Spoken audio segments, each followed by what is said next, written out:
Hey guys, it's been a while. So if you guys watched some of the early videos I posted recently, you guys probably know I'm currently in China, and precisely Xuzhou, China, my hometown. And I'm currently at this five-star hotel, 42nd floor, sipping on this beautiful cup of Americano. So I assume you're supposed to be pretty quiet here, so I'll keep it down. Typically, I'm pretty loud. Okay, so in this video, I want to talk about why I moved to China. I think I never really made a video talking about it. I just showed you guys around a little bit, talking about what I experienced after I came back, and show you guys, how Chinese people drink and stuff. So I want to talk about it. So if you guys watch my early videos, especially the videos I made recently, you guys probably know that I moved from Halifax to Toronto. And I started my hero journey, right? Taking on sales positions and getting into a brand new industry, nightlife, running my own entertainment company. I did it for a year, and I left it for good. All right. So why I decided to move to China? So I'm originally from China. Actually, I was born and raised in here, in Xuzhou, China. And I moved to Canada when I was 19 in 2016. And I've been living in Canada for almost 10 years now. And in total, I only came back like 3 times, and less than 3 months in total. So I almost feel like I'm a foreigner here. And why I decided to move back? So ever since I moved to Canada, my mindset has always been about challenging myself. Doing things that are typically different from what typical international students would do, right? Because I know that a lot of Chinese international students, when they move overseas, when they move to the US or Canada, they would tend to just stick with their own people, their own cliques, right? They refuse to improve their English further, or they refuse to interact with other communities.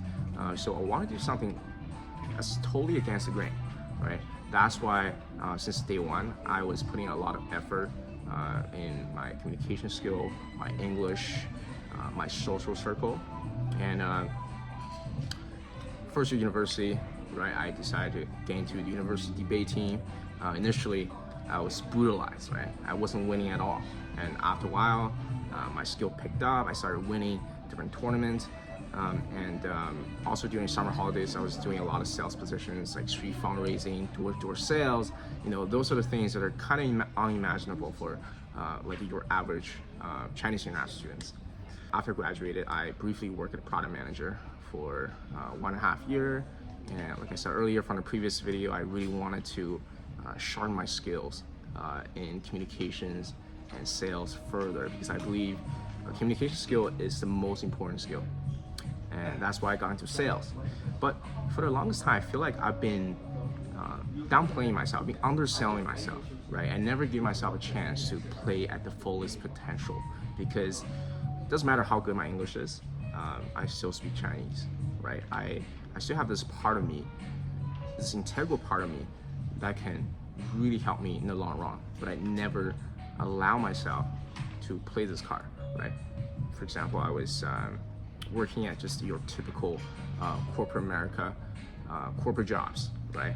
I was doing different sales jobs, and I was looking at my colleagues. Don't get me wrong, they're amazing people, they're very skilled and talented. But I was thinking, okay, I'm actually better than you, right? We're doing the same job, but I'm actually better than you, because I had to put in so much more effort just to be able to play the same game. In the United States or Canada, in any English-speaking countries, speaking English is a given, right? I don't just stand out automatically. And I know there are a lot of English speakers who happen to speak Chinese, or like good Chinese, and they can get a lot of followers, cause a lot of stir in China. But me speaking English, no one gives a damn, right? Because a lot of people look like me, speak perfect English. There are a lot of Asian Americans, Asian Canadians speak very good English. It's nothing special, right? So I always feel salty about it, right? I wanted to come to an environment where I can be rewarded as well. So I was working at those sales jobs. I was always the top performer in any sales jobs I ever taken. So I was very proud of my ability. right?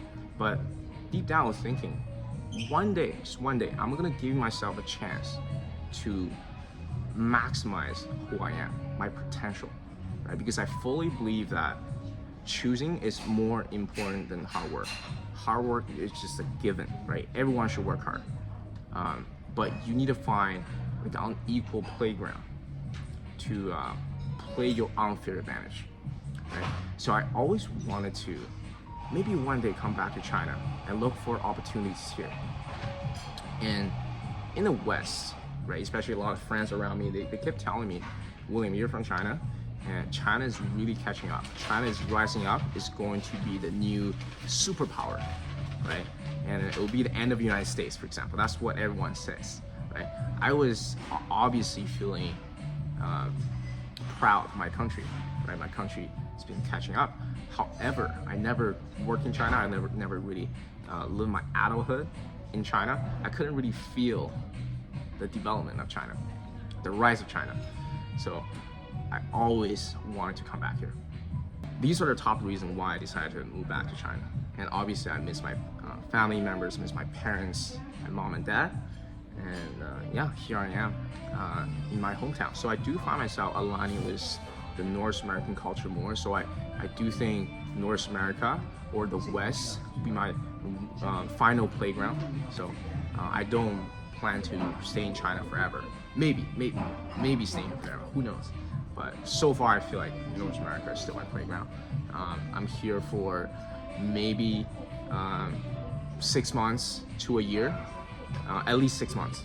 So I give myself 6 months to fully explore China, to learn everything that's advanced here, especially things that are super developed here. For example, live commerce, live shopping is being so developed and so popular in China for almost 10 years, but it's just getting started in North America and the West. And that's something I really want to learn. And another thing is short drama, right? Short form drama, you know, like we watch Netflix all the time, but they're long form content. But in China, this is a new format that's been so viral. It's just like a TikTok-like short form TV shows. So based on what I heard, they're highly addicting. They're even more addicting than your typical Netflix TV shows. So if you're a typical Netflix couch potato, be careful because they're like drugs. All right, so my next step, I'm actually moving to Shanghai next week because Shanghai is the most international city in China. It's the biggest city as well. So I'm sure I'll see a lot of English speakers there. I'll see a lot of tourists, expats, people from all around the world. And that's a city where I can find a lot of opportunities that are suitable for me as well. So I'm very excited, I'm very pumped.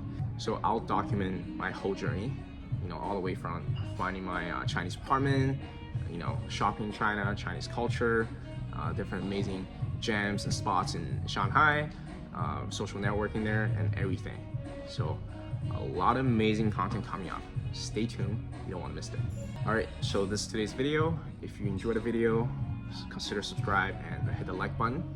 And thanks for watching. I'll see you in the next one.